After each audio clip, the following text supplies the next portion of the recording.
I never thought it would come to this. Just a few days ago, my son had told me I wasn't invited to his birthday party. He said I was too overbearing. The words echoed in my mind. I felt like I'd been slapped. I wanted to cry, but I kept my composure. I had focused on my family for years.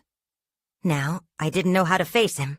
That morning, I stepped outside, hoping for some normalcy.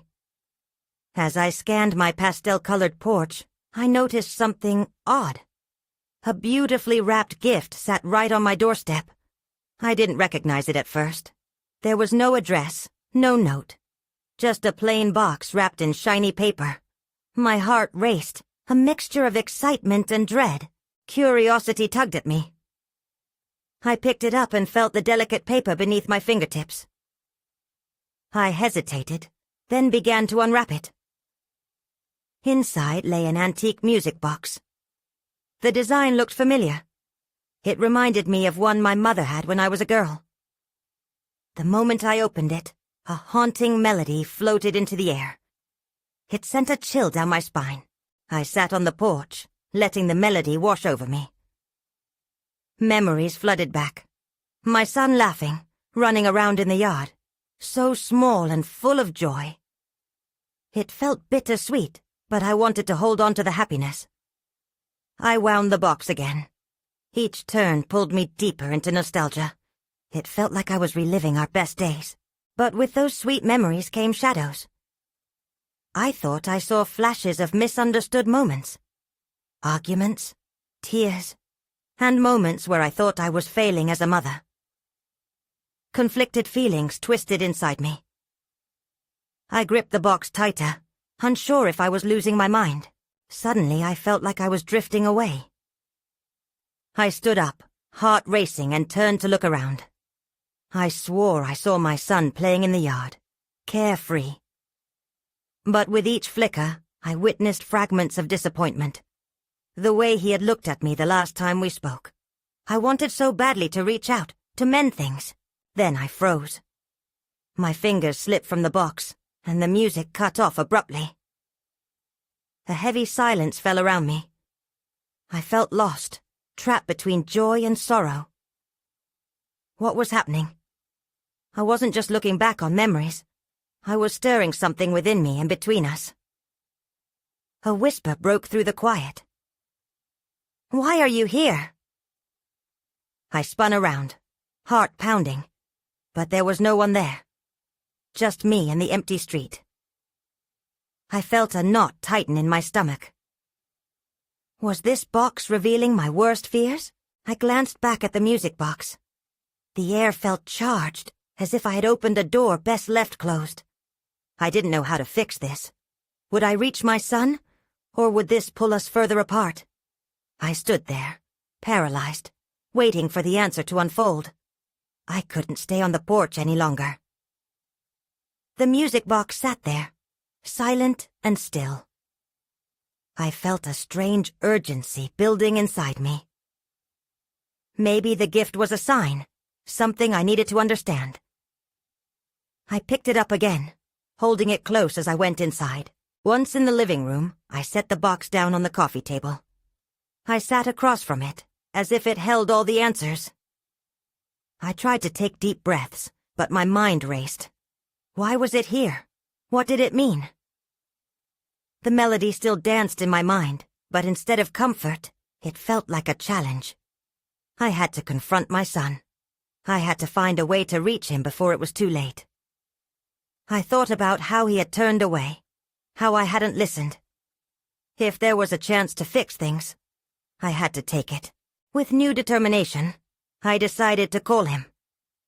But just as I picked up my phone, I noticed something strange. The music box was glowing softly, like there was light emanating from inside. My heart skipped a beat.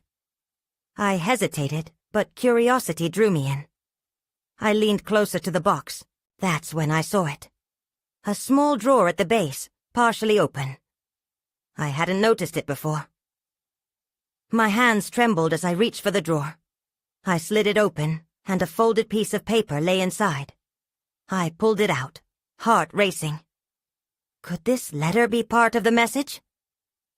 Unfolding the paper, I saw my son's handwriting. Each letter seemed to pulse with emotion. Mom, I need you to understand. My breath caught in my throat. I scanned the page, reading his words carefully. I don't want to be smothered. I want to breathe. I hope you see that. The words stung. He wanted space. I realized I'd pushed him away, not meaning to. I wanted to fix everything, but was I becoming the enemy?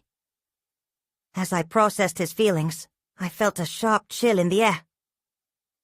The music box started playing again, but this time, the tune was different. It felt more urgent, unsettling. It echoed my confusion. The room suddenly felt darker, shadows creeping along the walls. Fighting the rising panic, I rushed to turn off the box. But before I could reach it, I heard footsteps behind me. I spun around, dread flooding my senses. Someone was in the house. I froze, heart hammering in my chest. Who could it be? My husband looked at me, confusion etched on his face. "Is everything okay?" he asked. I was about to answer when the music box erupted into chaos, the haunting melody now a frantic clamor. I pressed my hands over my ears, desperate to escape the noise. I couldn't think straight. Why was this happening? Then, through the chaos, I caught a glimpse of something outside the window. A figure, a flash of movement. Someone watching. A new fear gripped me. Was this person connected to the box? What did they want? My heart raced as I realized that whatever was unfolding was far beyond my understanding. I needed to protect my family, but first, I had to uncover the truth behind the box. The chaos of the music box filled my ears, drowning out any rational thought. I forced myself to focus, to breathe. "Just stay calm," I whispered, but my heart was pounding. My husband looked worried, glancing from me to the box. "What's happening?" he asked, his voice cutting through the noise. I shook my head, trying to find the words. I had so much to explain, yet all I felt was urgency. Suddenly the music cut off, leaving a heavy silence in its wake. I felt the weight of the house, pressing down on me. The shadows seemed to retreat for just a moment, as if the light had returned. But I knew this wasn't over. I turned back to the box, searching for answers in its delicate carvings and intricate patterns. Then, the paper in my hand felt heavier, almost pinching my skin. I unfolded it again, hoping for clarity. There had to be more. "Mom," it continued. I realized there were words I had missed. "It's not that I don't love you. You need to let me be me." I blinked, frustration building. Did he want liberation from me? Or was I just reading into this too much? I needed to talk to him. It couldn't wait. "Let's go find him," I said abruptly. My husband blinked at me, momentarily confused. But before he could respond, I heard a rustling sound from the back of the house, a loud thud against the wall. My breath hitched. What was that? My husband stood up straighter, moving away from the coffee table. "I don't know. Stay here. I'll check it out." "Are you crazy? I'm coming with you."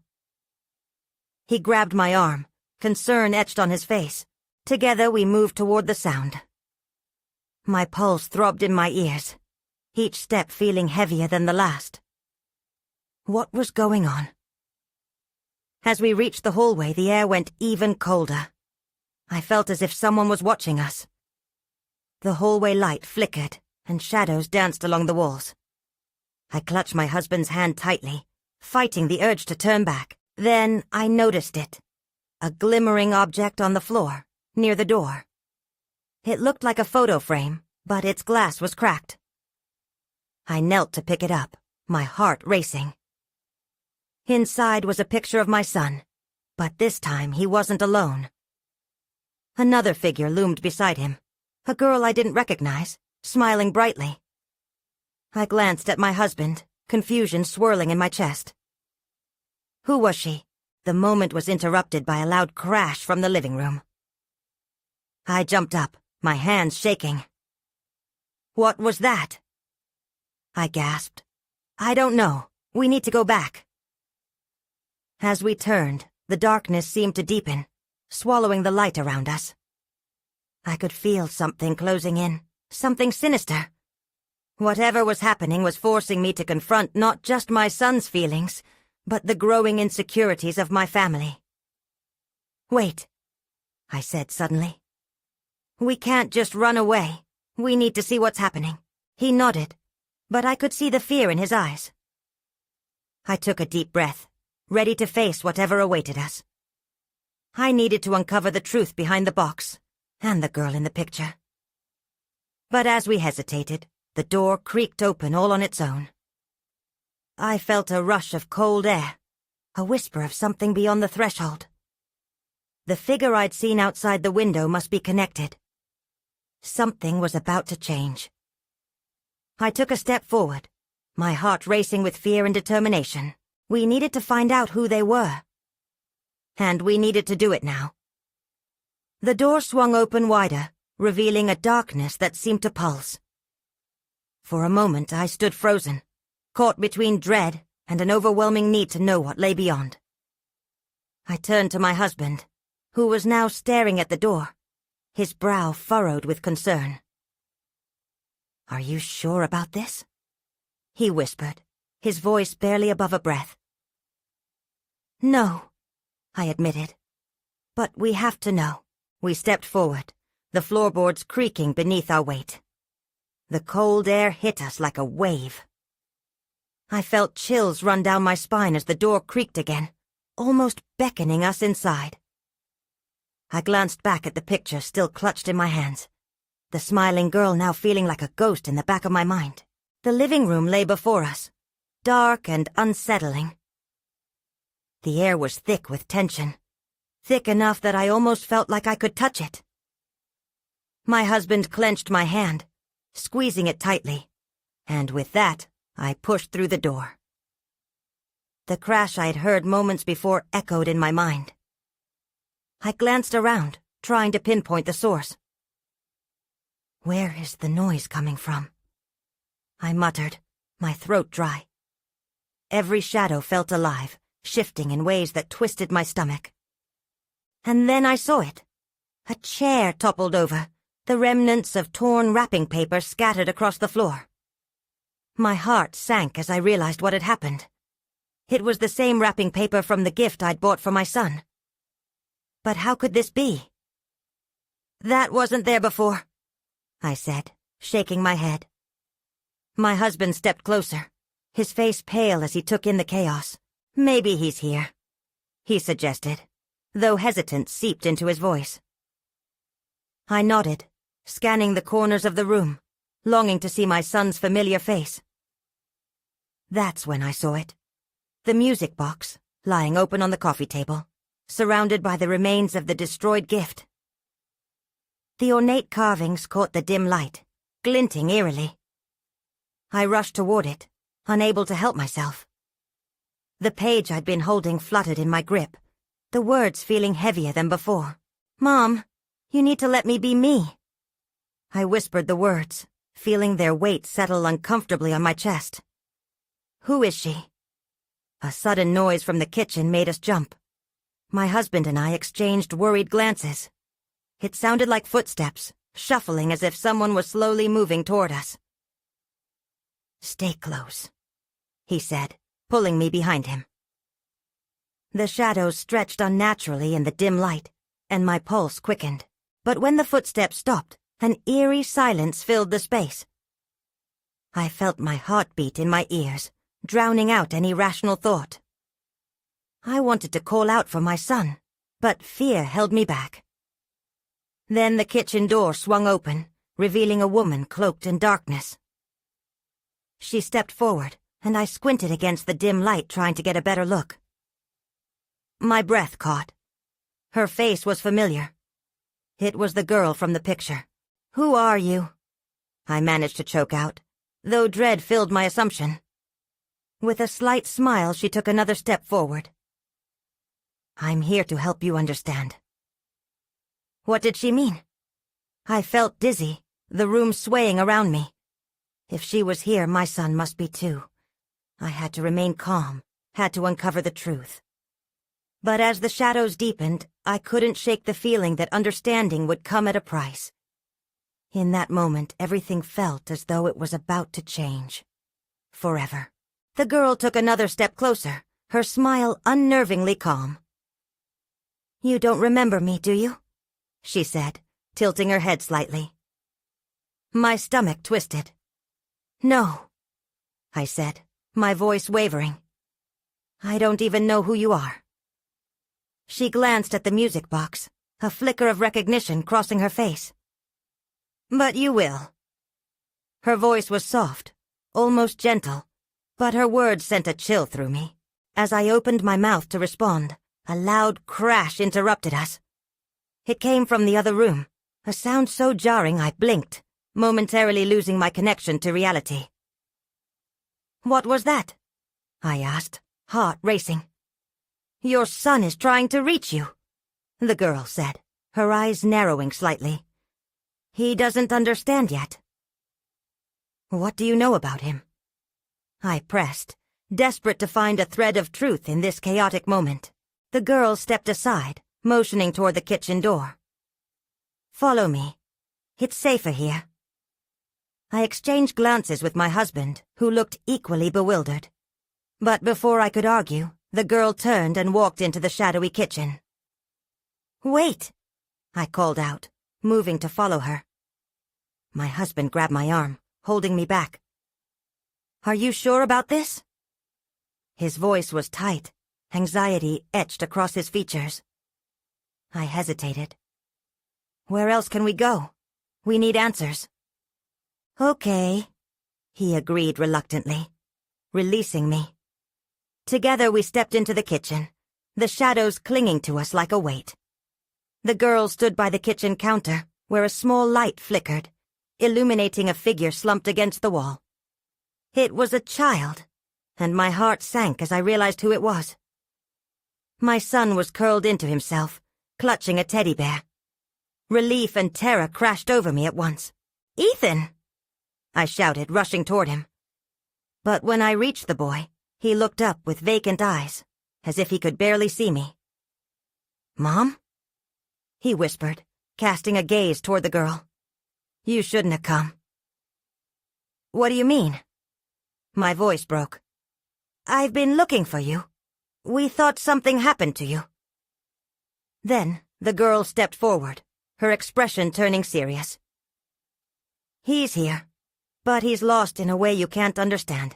I felt an odd pull from the music box, as if it were vibrating with energy. What does that mean? I demanded. What did you do to him? I didn't do anything, the girl replied, her voice steady. But things are shifting. He feels trapped between worlds, and you might be the key to setting him free. Or you could lose him forever. Fear twisted in my chest. Lose him forever? What does that mean? You're scaring me. Ethan looked up again, his eyes filled with sadness. You should go, Mom. You aren't supposed to be here. It's not safe. Before I could respond, the lights flickered and plunged us into darkness. My heart raced as I heard the music box begin to play, its haunting melody echoing through the kitchen. I clutched my husband's hand again, but he didn't squeeze back. Stay close, I murmured. But this time, it didn't feel like enough. Then suddenly a cold wind rushed through the room, and I felt something scrape against my skin. The shadows began shifting, swirling around us, and the girl's face vanished from sight. What's happening? I shouted, panic clawing at my throat. The music grew louder, wrapping around me like a scream. Through the darkness, I heard Ethan's voice, faint but desperate. Mom, please, you have to decide. Decide what? I felt lost. But as the shadows engulfed us, one thought pierced through the chaos. I had to save him. What did I have to sacrifice for the truth? The darkness swallowed us whole, and I stumbled backwards, my pulse pounding in my ears. Ethan! My voice cracked as I called his name again, desperate to reach him through the suffocating void. I felt my husband's hand tremble on my shoulder, anchoring me. Then, just as quickly, a sharp light flickered back to life. The kitchen now glowed eerily, revealing the girl standing near the wall, her face unreadable. But Ethan was gone. I felt a rush of panic surge through me. "Where's Ethan?" I shouted, my voice a mix of fear and anger. "He's still here," the girl said, her calm demeanor unsettling amidst the chaos. "But you need to understand. Sharp decisions create sharp consequences." "Decisions about what?" I demanded, taking a step closer, unwilling to let this girl mask the truth any longer. "The music box holds the answer." She nodded towards it. The box sat ominously on the counter, its lid slightly ajar. The soft, haunting melody drifted once again, weaving through the air like a spell. I could feel the pull of it, beckoning me closer. "What does it want?" I asked, confused. "It remembers." Her voice dropped to a whisper. "It knows the way back." I glanced at my husband, who looked equally terrified. "But we lost Ethan. Is he trapped because of this?" "Not lost, but hidden," the girl clarified, her gaze sharp. "Your son is at a junction, one only you can navigate. To help him, you must confront what you fear." My heart raced. What did she mean by that? "Confront what? I just want my son back." "Exactly," the girl said, stepping closer, her intensity almost overwhelming. "But the cost of bringing him back may require a piece of yourself. A memory, a moment, something you're willing to sacrifice." I felt sick. Was I really expected to trade something for my own child? "No, that doesn't make sense." "You have to act before it's too late," she insisted. "Before the shadows take him completely." The wind howled again, whipping through the kitchen, tossing the curtain against the window. The shadows flickered, teasing at the edges of my vision. I felt the room pulsate with tension, and I took a step back. My instinct screamed for escape, but I couldn't leave without Ethan. "Make your choice," the girl said, her voice urgent. "Or lose him forever." Desperation clawed at me. I could sense the music calling, its tune holding secrets I couldn't fathom. My mind raced, memories flooding back. The first steps Ethan took, his laughter echoing in our home. But those weren't just memories. They were pieces of me. Then everything went silent. The shadows froze, leaving only the faint notes of the music box lingering in the still air. In that silence, I realized something important. I had faced my fears in the past, hadn't I? I had navigated the chaos of motherhood, the wildness of life. And now it felt like I stood at the crossroads again. "Okay," I said, my voice steadier. "What do I need to do?" The girl smiled, a slow, serene expression. "Open the box." With trembling hands, I stepped forward, the music still playing, pulling me in. I knew I was crossing into something dangerous, but I had to save Ethan before it was too late. As I reached for the box, my heart raced. That's when I saw it.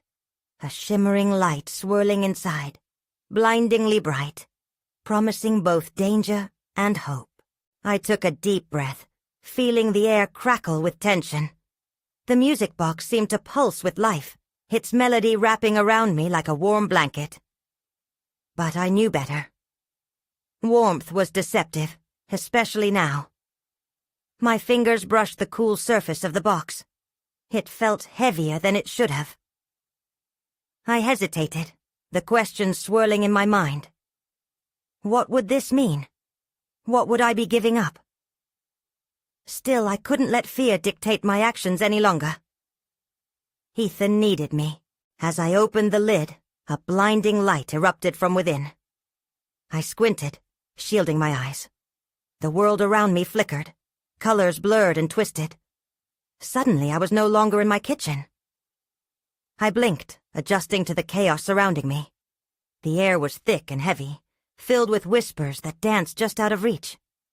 It felt like being in a dream, but the fear was all too real. Before me was a darkened landscape, fragmented shadows darting away as I moved. "Where am I?" I called out, my voice trembling. "Ethan, can you hear me?" It was silent, save for the distant echo of a child's laughter. It was unmistakable. My heart leapt. Was that Ethan? I began to walk forward, eyes straining against the darkness. But in my haste, I stumbled. Something solid brushed against my leg, and I looked down to see a small wooden toy car. Ethan's favorite. My chest tightened. "This is a part of him," I whispered, realizing then that fragments of his world were scattered around me, remnants of his childhood. I crouched to pick it up, holding it tightly. "Ethan!" I shouted again, louder this time. The laughter echoed back, clearer and closer. "Mom?" a voice called. But it didn't come from the shadows. It came from behind a twisted tree, where a faint light flickered like a candle. My heart raced with hope. I rushed toward it, but as I drew closer, dread filled my gut. The tree shifted and morphed, its bark twisting into faces, mouths grinning eerily. "You're not ready," one of the faces hissed. "You can't take him back." "I have to," I gasped, my strength wavering. "He's my son." "Every decision has a price," the tree whispered, its bark creaking. "What will you give?" My chest tightened. I thought of the memories I had gathered, the laughter and joy they held. "You want a memory?" I shouted defiantly. "Take my fears, take the moments I regretted.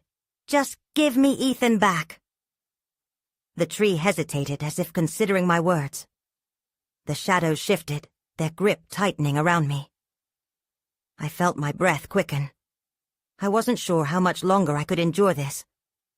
Then everything went dark. I felt myself falling, the laughter of my son twisting into cries that clawed at my heart. I reached out, desperate to find him. "Ethan!" In that moment, the weight of my sacrifice hit me. Would I be able to bear the consequences of what I would have to give up? The uncertainty burned like a flame as I plunged deeper into the unknown. Would the price be worth it? Before I could contemplate further, I landed with a thud. And suddenly, I was in a room filled with brightly colored balloons and a big cake. A birthday party. My breath caught in my throat. There was Ethan, laughing with friends. But he couldn't see me. Just then, I noticed a strange shadow creeping across the floor, reaching toward him. Panic surged through me as I realized I might be too late. I sprinted towards him, the laughter echoing like a taunt in my ears. I could hear the sound of balloons popping as I lunged forward, trying to break through the barrier of whatever dark force threatened my son. "Ethan!"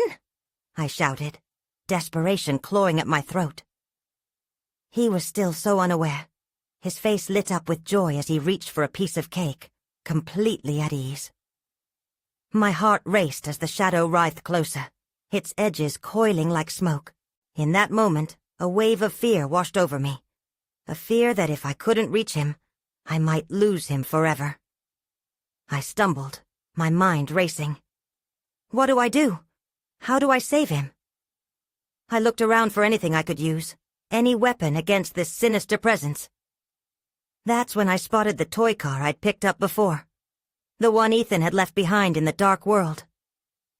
I clutched it tightly, feeling its familiar weight in my palm. It felt hot against my skin, pulsing with the remnants of my memories. "Ethan!"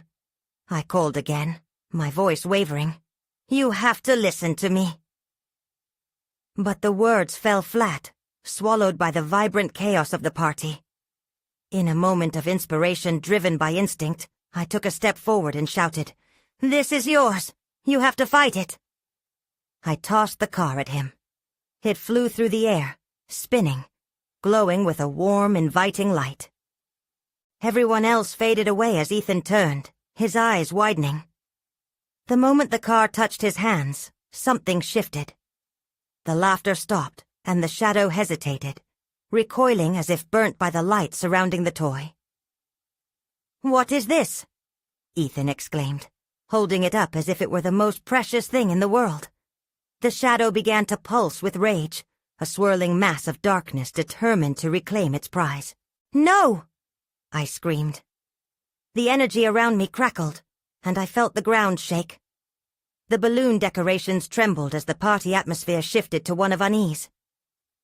Ethan's young face transformed from confusion to determination. He gripped the wooden car tightly and yelled, "Leave me alone!" In that instant, a brilliant burst of light emanated from him, the shadows retreating with a shriek that echoed through the room. But it was still there. It was close. The shadows twisted, morphing into shapes I didn't recognize. They were more human, anger etched into their very presence. "You think you can take him from us?" One figure howled, advancing from the darkness. "Stay back!" I shouted, stepping in front of Ethan, my body a shield against whatever was emerging. "He's my son." The figure paused, assessing me as if I were the greater threat. "You can't fight what you gave up." It hissed. What did they mean? I felt my heartbeat quicken, dread pooling in my stomach. I hadn't really understood the weight of my choice, of bartering away my fears. What did I still have left? "Mom!" Ethan cried, tugging on my sleeve. "I'm scared." My mind raced, something cluing in like a flickering candle. Then I remembered the stories I used to tell him about bravery and love. "Ethan, remember that we are stronger together," I called out, my voice steadying. But the shadows closed in again, seeking to smother our light. Would love and childhood memories be enough to protect him? Suddenly I realized I had to do more than just stand with him. I had to channel all of my love, all those happy moments I cherished. I had to remind him who he was.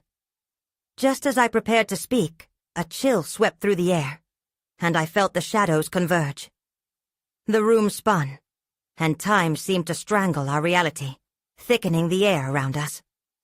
Then everything went silent. The silence felt heavy, like a thick blanket smothering us. I searched for something to hold on to, but all I could see was darkness creeping toward us. My heart pounded as I struggled to breathe. "Ethan," I whispered, trying to keep my voice calm. It felt like the words were trapped in my throat. He was still clutching the toy car, its warm glow casting faint light around us. I could see the determination in his eyes. It flickered like a candle, brave against the shadows. Before I could say anything else, the shadow shapes lunged forward, trying to envelop us. Desperation surged in my chest. "We have to do this together," I shouted, grasping onto the strength of those memories. "Remember every laugh, every game." Ethan nodded, his grip on the car tightening. A soft light burst from the car, brightening the room, pushing back the encroaching dark. "I remember," he shouted, and that made the shadows flinch. I could almost see their forms wavering, weakened by his resolve. The lead figure snarled, its mouth twisted in rage. "You think memories can protect you? You're mistaken!" It lunged again, more fierce this time. The air skated cold against my skin, and fear threatened to engulf me. "Ethan!" I cried. "Hold on to that light. Focus on the love. We can't let them take you." Suddenly the room shifted again. The walls seemed to blur, distorting as the shadows fought desperately against the light. I felt dizzy, the world around us melting. "Stay with me!" I yelled, feeling my stomach twist. In response, Ethan raised the toy car higher. "You'll never steal my joy," he declared. The words rang loud and clear, filled with innocence and unyielding strength. The shadows shrieked, twisting and imploding onto themselves. But even as they recoiled, I noticed a flicker of something, recognition perhaps, among their ranks. It was as if they were recalling their own forgotten joys. Then, in that split second, I could see it clearly. The shadows were fragments of lost things. Childhood fears, buried traumas, the scars of relinquished dreams, all fueled by despair.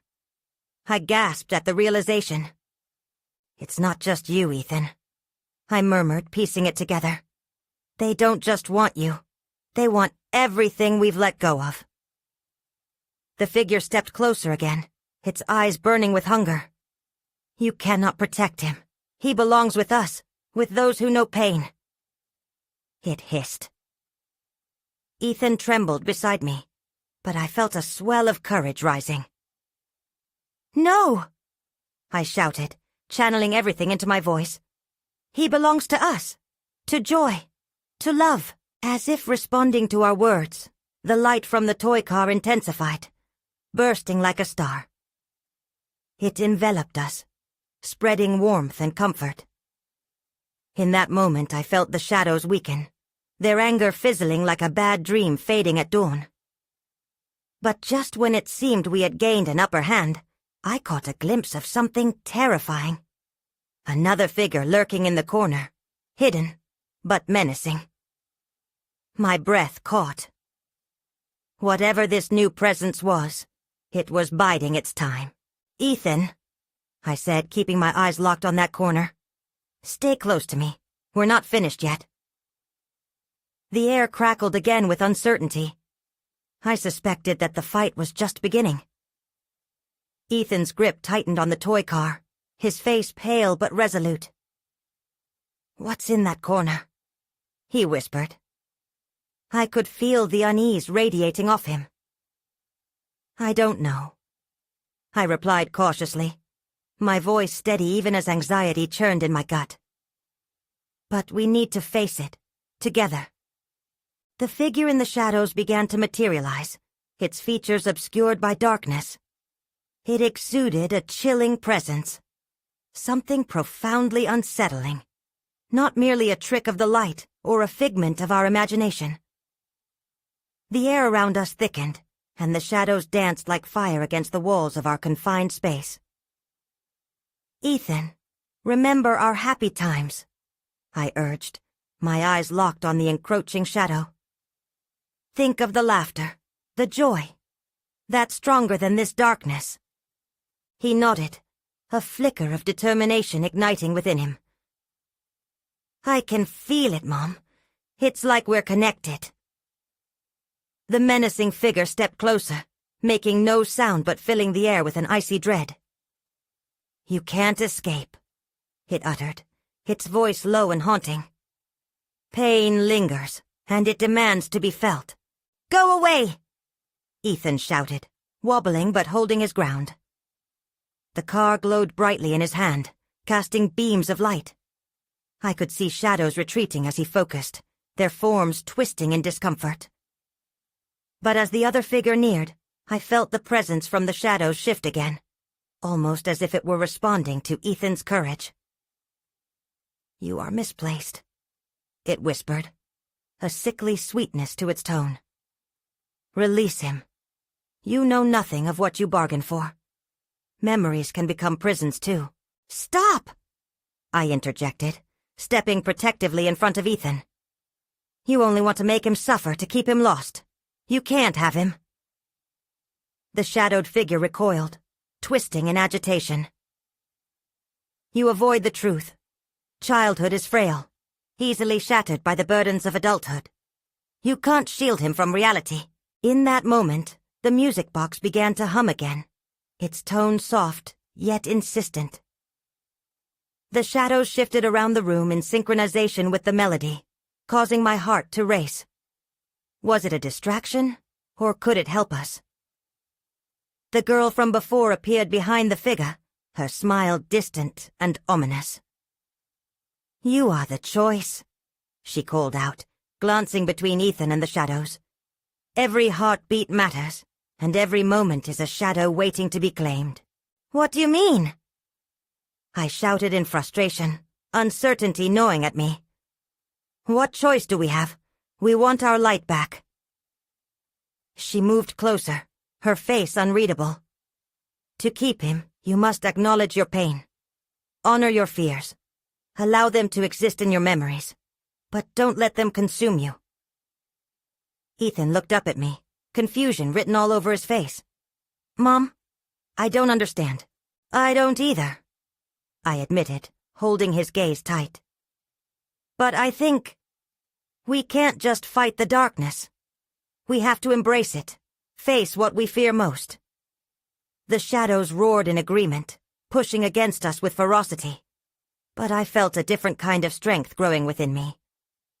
I had to confront my own memories, the fears I buried deep for his sake. "Ethan, listen." I pressed, my voice teetering on the edge.